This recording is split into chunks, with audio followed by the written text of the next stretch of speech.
اور جو ساری چیزیں استعمال کرتے ہیں کھانے سے لے کے پینے سے لے کے، وہ ساری چیزیں اللہ تعالیٰ کی رحمت کی وجہ سے ملتی چلی جا رہی ہیں، اور جس دن اللہ تعالیٰ نے اپنی رحمت روک لی اس دن وہ ساری چیزیں تو میرے اختیار میں ہیں ہی نہیں۔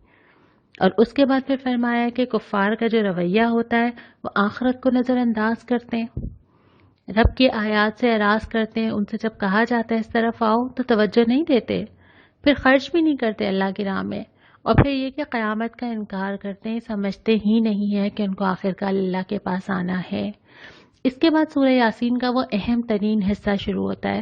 ہم نے پڑھا کہ سورہ یاسین اپنے مردوں کو سناؤ، یعنی جو شخص اس وقت عالم نزا میں ہو اور یہ نظر آ رہا ہو کہ وہ اللہ کے پاس روانہ ہونے والا ہے، اسے سورہ یاسین سنائی جائے۔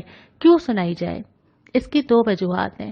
ایک تو یہ کہ سورہ یاسین جو اس فرد کو سنائی جا رہی ہوگی جو اس دنیا سے جا رہا ہے، تو اس کے سامنے ایک نقشہ آ جائے گا کہ اب میں کدھر سے کدھر جا رہا ہوں۔ اور دوسری یہ کہ جو شخص پڑھ رہا ہوگا یا سنا رہا ہوگا اس کے سامنے تذکیر ہوگی کہ یہ شخص جا رہا ہے اور اس کے بعد مجھے بھی جانا ہے۔ لیکن شرط کیا ہے؟ سننے والے کو بھی اور پڑھنے والے کو بھی سمجھ تو آئے کہ کہا کیا جا رہا ہے۔ بعض اوقات یہ ہوتا ہے کہ ہمیں پتہ ہی نہیں ہے کہ ہم سے کہا کیا جا رہا ہے اور تذکیر ہو گئی۔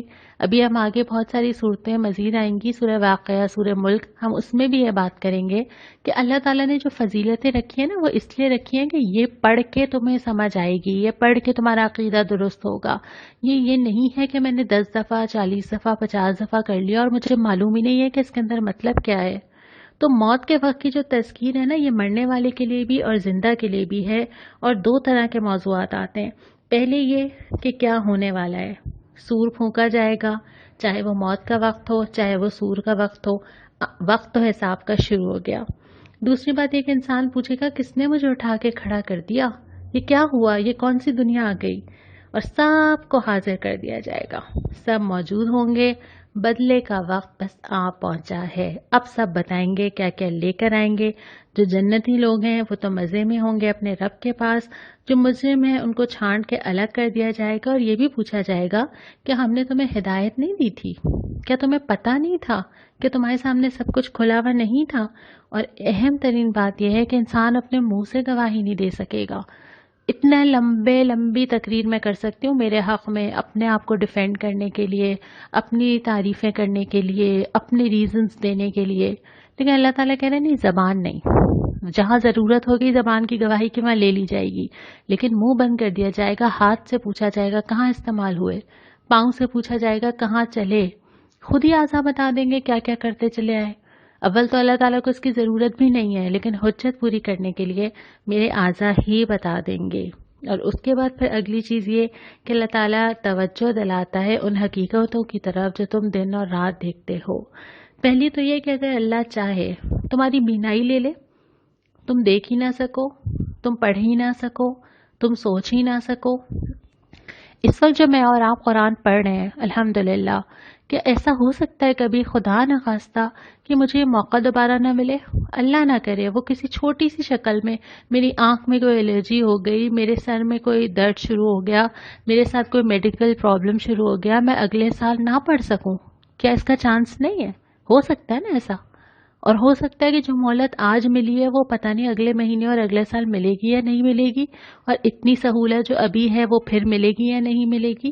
یہی فرمایا کہ اللہ تعالیٰ اگر تمہاری بینائی لے لے، اللہ تعالیٰ اگر تمہاری چیزیں مسخ کر دے، اگر اللہ تعالیٰ تمہاری صورتحال خراب کر دے، کہاں جاؤ گے، کیا کرو گے؟ اور پھر فرمایا کہ جس کو ہم لمبی عمر دیتے ہیں اس کی ساخت کو ہم الٹ دیتے ہیں، وہ پلٹ جاتا ہے بالکل۔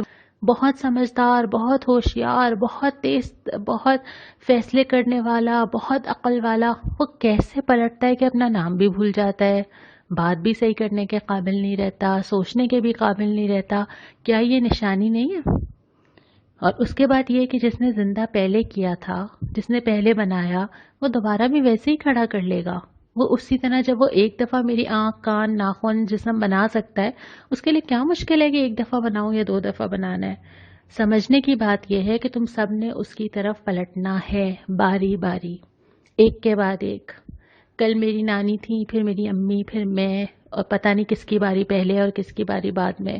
جانا تو ہے، کھڑا تو ہونا ہے۔ تو اگر یہ